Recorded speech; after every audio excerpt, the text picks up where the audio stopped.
Hi friends, welcome to my channel. இன்றைக்கி spring onion வச்சு ஒரு பொரியல் பண்ணிடலாம். அதுக்கு ஸ்ப்ரிங் ஆனியன், வெங்காயத்தோட இலை மேலே நிற்கும்ல, அந்த இலை தான் ஸ்ப்ரிங் ஆனியன். இல்லை கீழே உள்ளதும் மேலே உள்ளதும் வெட்டிக்கணும்.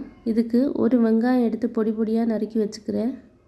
அதுக்கப்புறம் அந்த ஸ்ப்ரிங் ஆனியனை பொடி பொடியாக நறுக்கிக்கோங்க.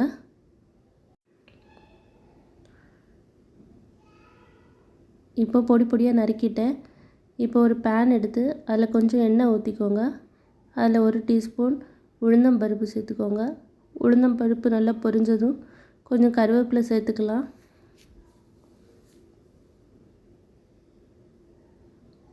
இப்போ நல்லா வதக்கி விட்டுக்கோங்க. இப்போ நம்ம பொடியாக நறுக்கி வச்சுருக்க ஒரு வெங்காயத்தை அதில் சேர்த்துக்கோங்க. சேர்த்துட்டு கொஞ்சம் வதக்கி விட்டுட்டு அதுக்கு தேவையான அளவுக்கு உப்பு சேர்த்துக்கலாம். உப்பு சேர்த்து நல்லா வதக்கிக்கணும். வதக்கின பிறகு நம்ம பொடியாக வச்சுருக்க வெங்காயத்தோட இலையை அதில் சேர்த்துக்கோங்க. சேர்த்துக்கிட்டு நல்லா மிக்ஸ் பண்ணிக்கணும். இது சீக்கிரமாக வெந்துடும், ரொம்ப நேரம் வைக்கணும்னு அவசியம் இல்லை. இப்போ ஒரு மூடி எடுத்து மூடி வச்சுக்கலாம். ஒரு 2 நிமிஷம் கழித்து அதை ஓப்பன் பண்ணி பார்க்கும்போது பாதி வெந்திருக்கும். நல்லா மிக்ஸ் பண்ணி பார்த்துக்கோங்க. வேணும்னா ஒரு தடவை கூட மூடி வச்சுக்கலாம். இது ரொம்ப சீக்கிரமாகவே செய்து முடிச்சிடலாம். இப்போது நல்லா வெந்துருச்சு. இந்த டைமில் 1/2 டீஸ்பூன் மஞ்சள் பொடி சேர்த்துக்கோங்க.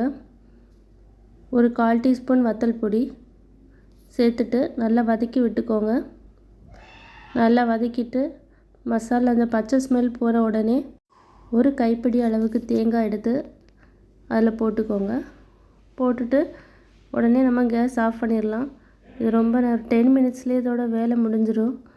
ரொம்ப சீக்கிரமாக செய்திடலாம். டேஸ்ட் ரொம்ப நல்லாயிருக்கும். நம்ம சப்பாத்தி கூட ஏதாவது ரோல் பண்ணி கூட வச்சு சாப்பிட்டுக்கலாம். ரொம்ப நல்லாயிருக்கும். ரொம்ப நல்ல டேஸ்ட்டாக இருந்துச்சு.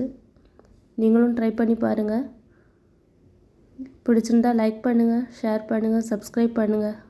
Thank you friends.